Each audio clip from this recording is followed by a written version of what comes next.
네, 북한이 대체 왜 핵실험을 자꾸 하는 것인지 원초적인 질문부터 지금 어디까지 와 있는 것인지, 그리고 이제 이 한반도의 엄중한 상황 속에서 중국 또 미국은 어떻게 나갈 것인지, 북한 김정은 체제는 과연 어느 쪽 방향으로 가게 될 것인지 하나씩 차례로 분석하도록 하겠습니다.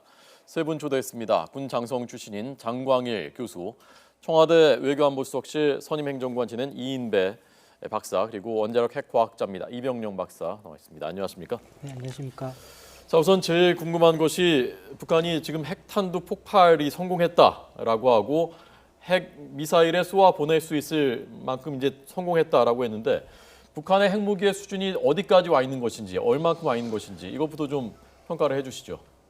일단 지난번에 1월달에 2016년 1월달에 북한이 주장한 건 수사폭탄을 성공했다 그랬습니다. 그런데 저희들이 대체적인 전문가들 입장에 정폭 핵분열탄로 대체로 분석을 하고 있는데요. 그때까지만 해도 북한이 일단 이론상으로 그것이 폭발력을 가질 수 있는 것에 대한 실험이었다고 볼 수 있습니다. 그랬던 것이 이번에는 오늘 오전에 했던 것은 그들이 주장하는 바에 의하면 핵탄두에 장착을 해서 실제로 터뜨릴 수 있는가에 대한 실험이었다는 겁니다. 그 이야기는 소형화와 실질적인 무기화가 거의 이제 완성 단계에 있다라고 스스로 이제 선포한 것이다. 그러 하는 측면에서 이번에 사태의 위중성이 있다고 볼 수 있습니다. 네, 그러면 바로 지금 실전 배치를 할 수 있는 단계가 됐다는 얘기입니까?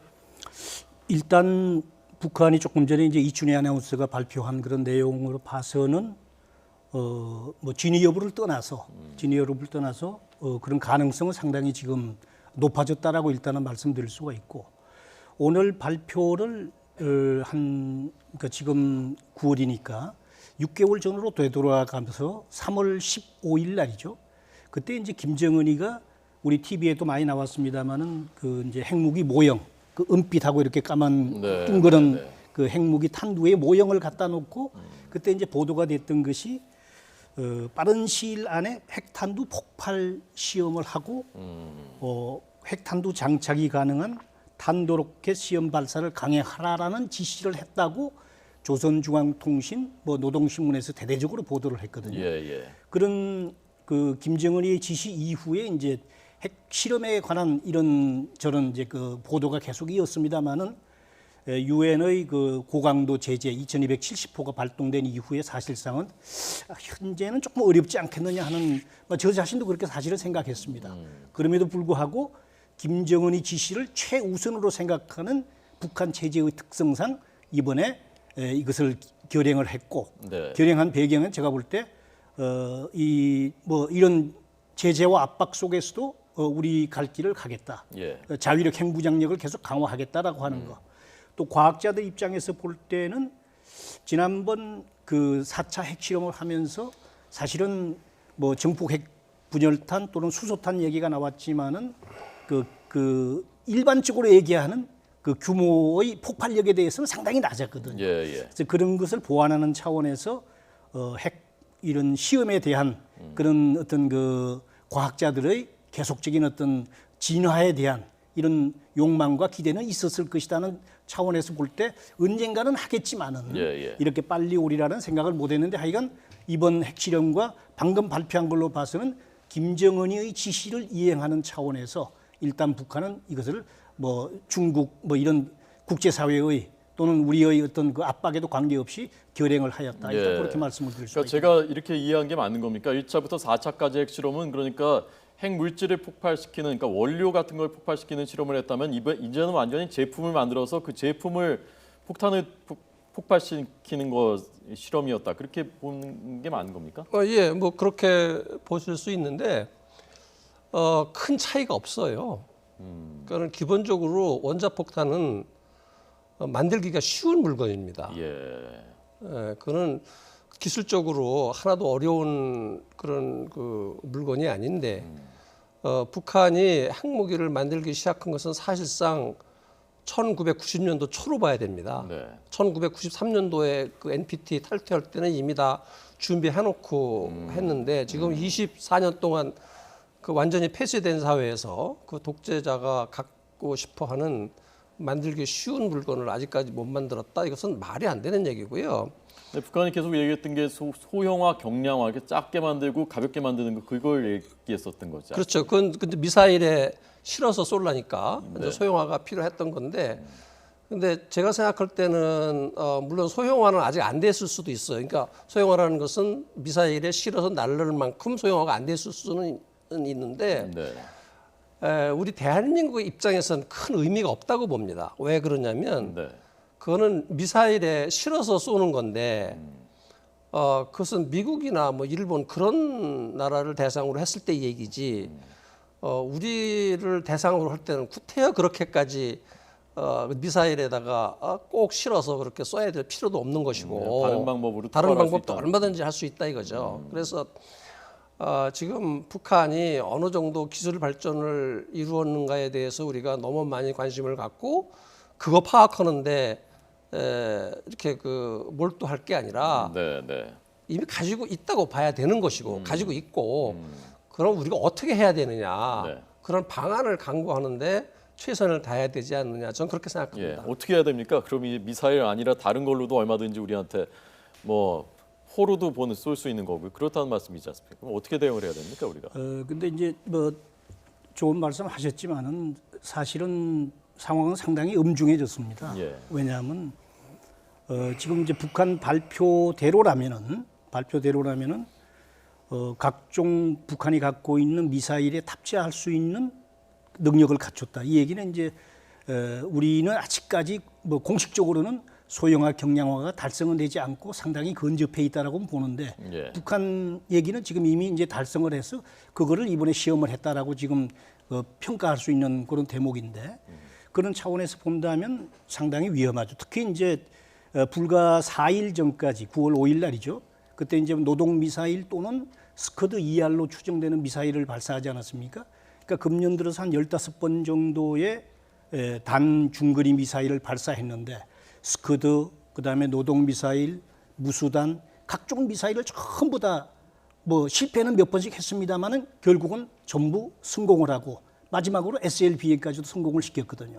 그리고 그 성공시킨 미사일의 문제는, 그러면 저걸 이제 운반 수단은 됐는데 탑재할 수 있는 핵탄두를 소형화시켜 가지고 거기 탑재할 수 있느냐, 그것이 관건이었는데, 이번 현재 북한의 발표로만 본다면은, 물론 이건 충분히 더 이제 한미 정보 당국에 의해서 면밀히 검토가 되겠지만은, 네.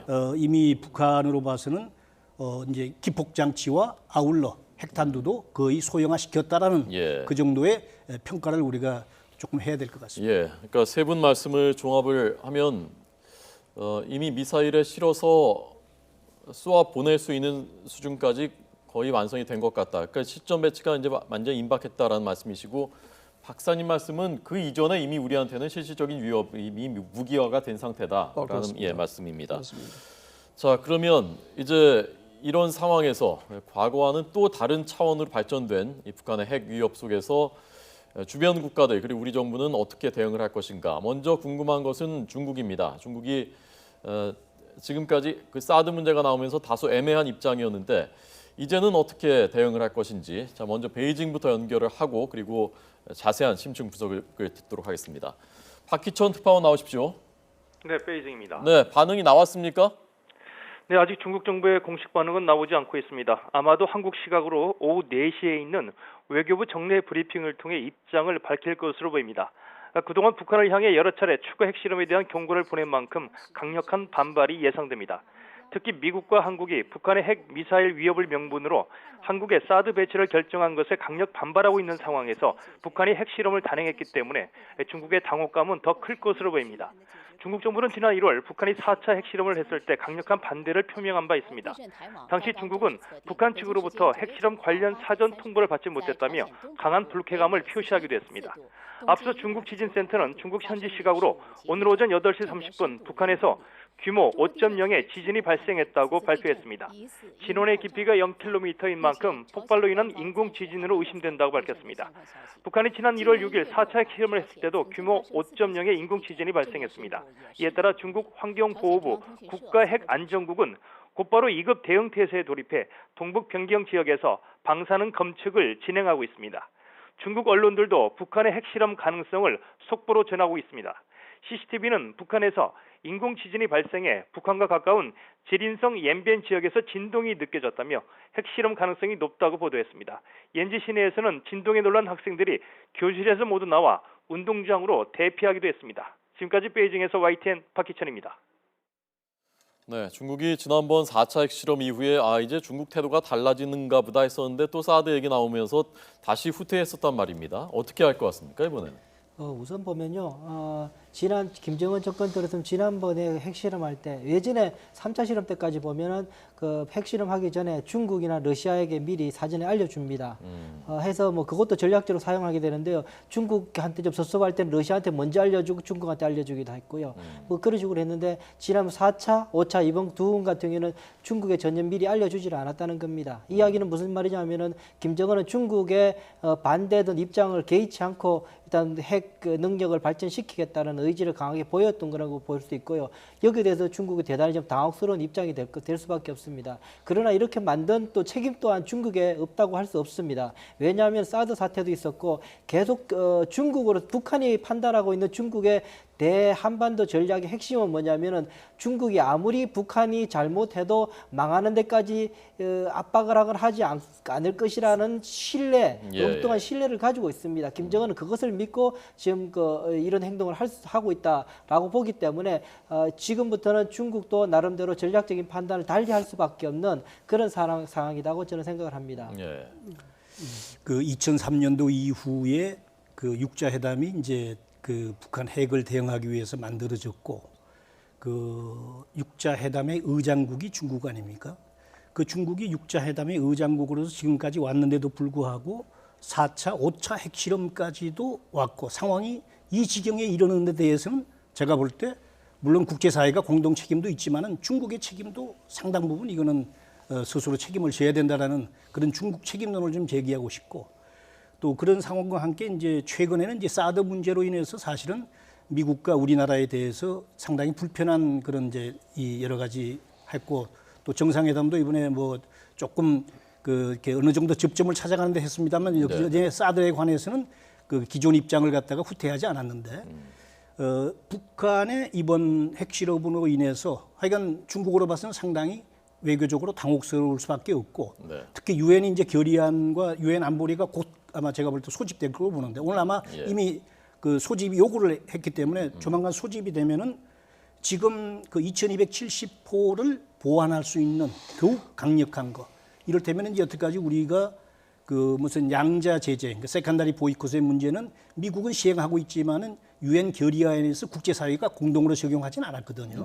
그런 거라든지 뭐 어떤 인도주의적인 차원에서 이런 그 농산물이라든지 기름을 갖다가 대주는 거라든지 중국에서 어느 정도 들어가는 이런 등등의 중국의 보이지 않는 이런 간접 지원 이것도 사실은 중국으로 봐서는 상당히 부담이 될 수밖에 없고 특히 중국 외교와 시진핑의 입장에서도 이건 뭐 이 상황 속에서 한국이 요구하는 사드의 명분을 갖다가 북한이 오히려 상당히 명분화시켜주는 이런 측면도 있기 때문에 제가 볼 때는 이런 점을 우리가 아주 잘 좀 활용했으면 좋겠다는 생각도 듭니다. 말씀하신 세컨더리 보이콧이라는 것은 북한과 거래하는 개인이나 뭐 기업이나 단체까지도 다 제재하는 그걸 말씀하시는 겁니다. 뭐 말씀하시려고 했었던 것 같은데. 저는 그 중국의 태도에 대해서 조금 견해를 달리합니다.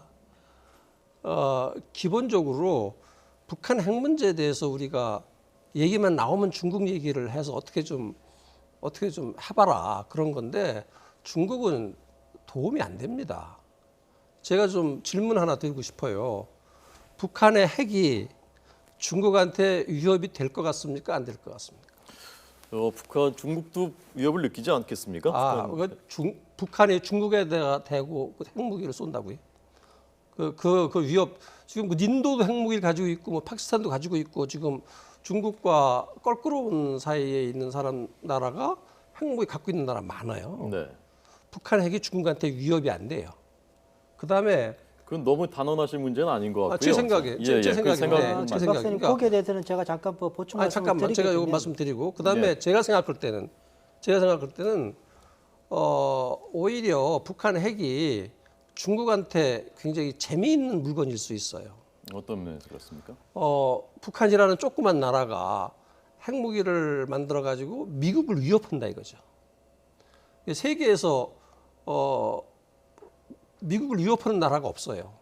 근데 중국하고 그 미국하고는 여러 가지 그런 뭐 힘의 그런 역학 관계라든가 여러 가지 견제하고 뭐 협조도 하지만 그런 상황에서 북한이 핵무기를 가지고 미국을 위협한다? 이것은 중국으로서는 활용 가치가 있다고 저는 생각을 해요. 네, 네. 예. 그리고 아까 말씀하셨지만 중국은 북한이 망하는 걸 원치 않습니다. 이런 거를 종합해 보면은 네. 북한 핵을 해결하는데 중국이 어떻게 해줄 것이다. 네. 이것은 말이 안 되고 도저히 그렇게 나설 이유가 없다는 말씀이군요. 이유가 없어요. 지금 중국이. 벌써 예. 20몇 년 동안 중국이 말로 많은 저기를 하지만 지금까지 어떤 그런 영향력을 굳이 내심 좀 즐기는 것 같은 그런 면도 있다. 저는 그렇게 생각합니다. 뭐 덧붙이실 말씀 있습니까? 네, 그 북한의 핵무기가 중국에게 직접적인 그 안보 위협이 되지는 않는 건 사실입니다. 그러나 전략적으로 보게 되면 북한이 핵을 가짐으로 인해서 동북아에 핵 도민의 현상이 일어날 수 있습니다. 일본이나 한국에서 지금도 우리 그 국민들 사이에 일어나고 있는데 핵 도민의 현상, 핵 보유가를 하겠다라는 움직임이 일게 되면 그야말로 동북아에서는 핵 경쟁이 일어나게 됩니다. 중국에서 가장 두려워하고 불편한 상황이 오게 되는 것입니다. 그렇기 때문에 중국으로서는 북한의 핵 문제를 막고자 하는 의지가 있을 수 있다라고 저는 생각을 예, 합니다. 예. 자, 여기까지 두 분의 견해 들었으니까 이 얘기가 더 길어지면 지금 미국에서도 특파원이 기다리고 있거든요. 그래서 자, 우선 미국은 어떻게 지금 반응하고 있는지 워싱턴부터 연결을 하도록 하겠습니다. 워싱턴 김희준 특파원 나오십시오. 네, 워싱턴입니다. 네. 미국은 지금 시간이 좀 애매할 것 같은데 공식 입장이 나왔습니까? 네, 말씀하신 대로 워싱턴은 현재 새벽 시간입니다. 따라서 북한의 5차 핵실험에 대한 미 국무부 등의 공식 입장은 아직 나오지 않았습니다. 다만 미국 백악관은 영내 동맹 국가들과 상황을 면밀히 관찰, 분석하고 있다고만 밝혔습니다. 북한이 핵실험의 성공을 주장한 만큼 미국 정부는 강력히 규탄하면서 빈틈없는 고강도 대북 제재에 착수할 것으로 예상됩니다. 우선 한미일 공조 아래 유엔 차원의 추가 제재 결의 마련에 집중할 것으로 보입니다.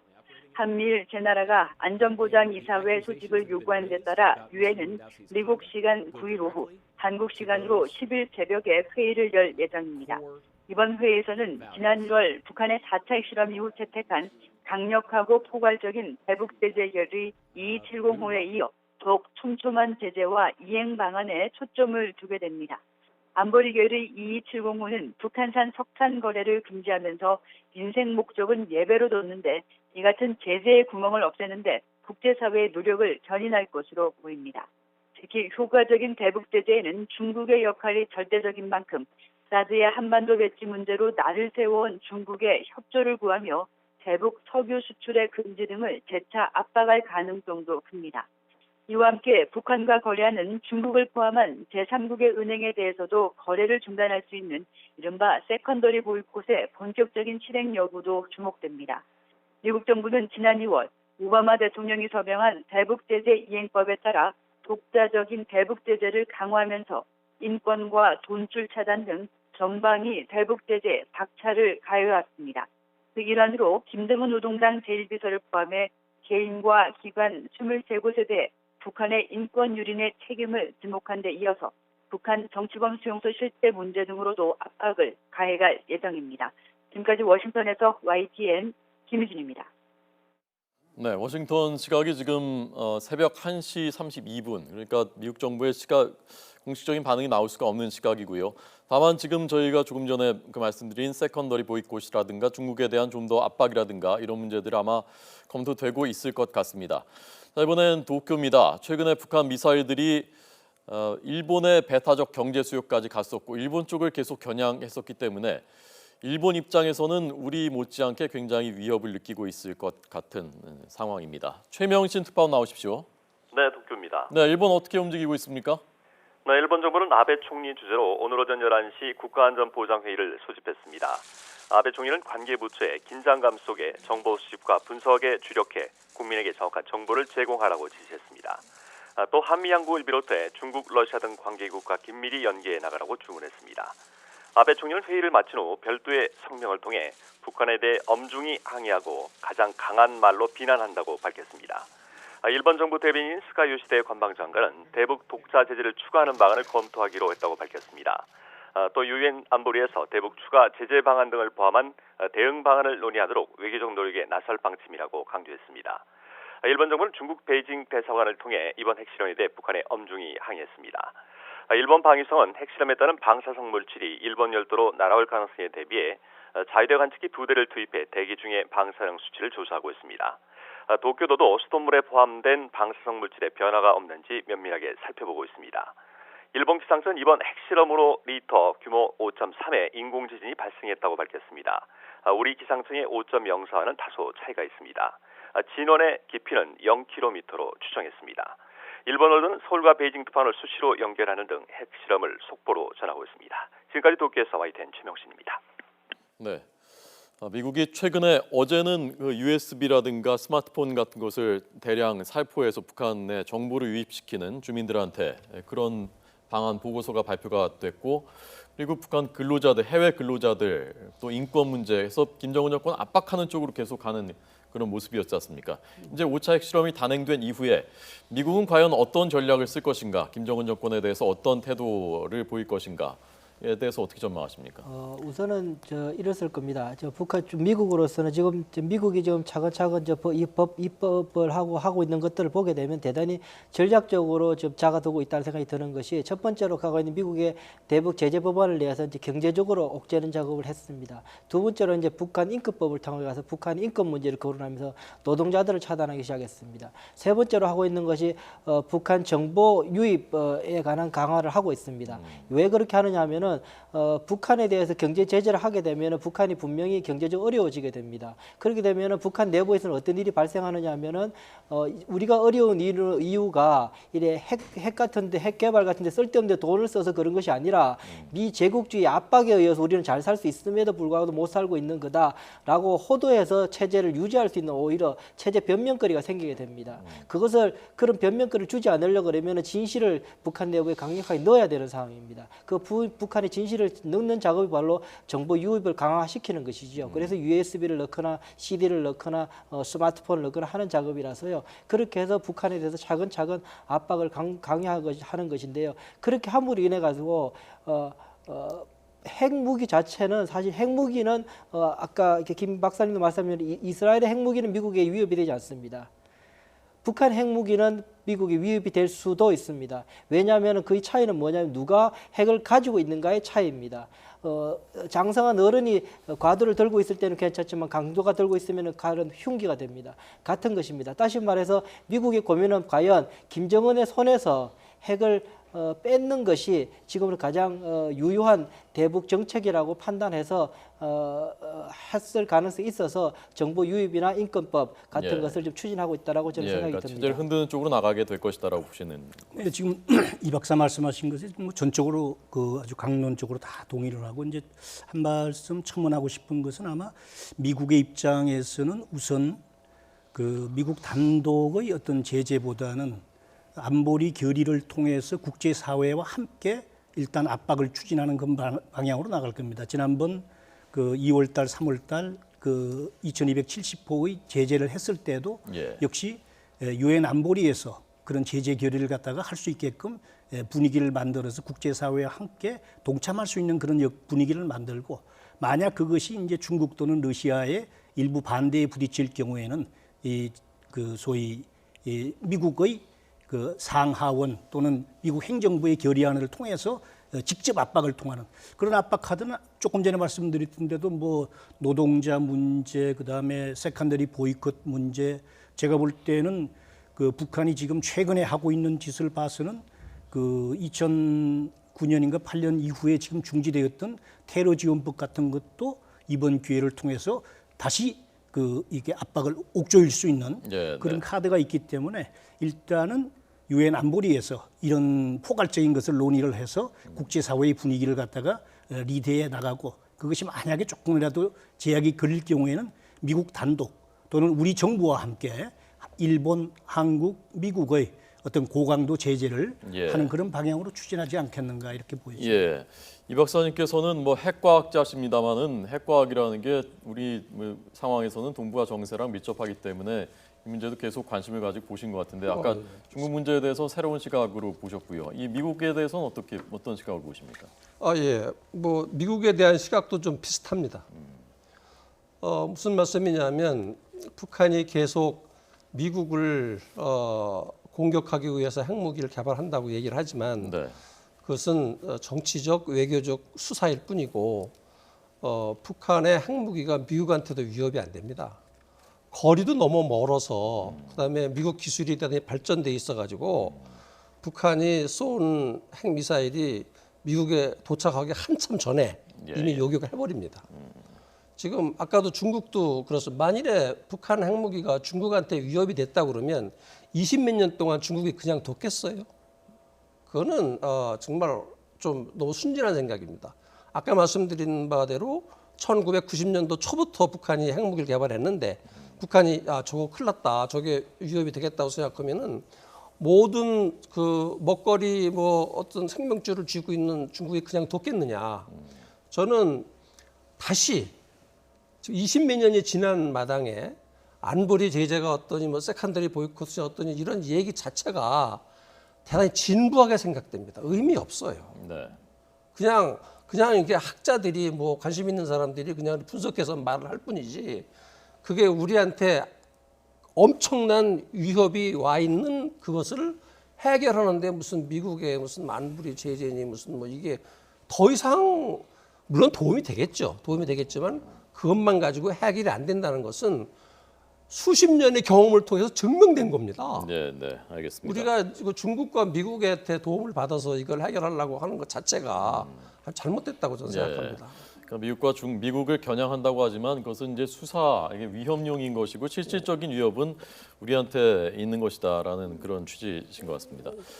조선중앙TV의 발표 내용이 그 녹취로 들어왔는데요. 그 잠깐 다시 한번 좀 들어보도록. 아까 말씀하신 이춘희 아나운서죠. 네, 직접 발표했다는 건 북한이 그만큼 중대하다고 볼 때 이 사람이 직접 항상 나와서 발표를 하는 것이죠. 들어보시죠. 이번 핵시험에서는 조선인민군 전략군 화성 보병부대들이 장비한 전략 탄도 로켓들에 장착할 수 있게 표준화 규격화된 핵탄두의 구조와 동작 특성, 성능과 위력을 최종적으로 검토 확인하였다. 소형화, 경량화, 다종화된 보다 타격력이 높은 각종 핵탄두들을 마음먹은 대로 필요한 만큼 생산할 수 있게 되었으며 우리의 핵무기 병기화는 보다 높은 수준에 확고히 올라서게 되었다. 이번 핵탄두 폭발 시험은 당당한 핵 보유국으로서의 우리 공화국의 전략적 지위를 한사코 부정하면서 우리 국가의 자위적 권리 행사를 악랄하게 걸거드는 미국을 비롯한 적대 세력들의 위협과 제재 소동에 대한 실제적 대응 조치의 일환으로서 적들이 우리를 건드린다면 우리도 맞받아칠 준비가 되어 있다는 우리 당과 인민의 초강경 의지의 과시이다. 네, 그래서 이제 북한 레드라인을 넘었고 마지막 주제, 이 북한 체제가 어느 쪽 방향으로 가게 될 것인가에 대해서 이 얘기는 본격적으로는 2부에서 저희가 해야 될 것 같고요. 짧게 세 분의 견해 짧게 듣겠습니다. 박사님부터.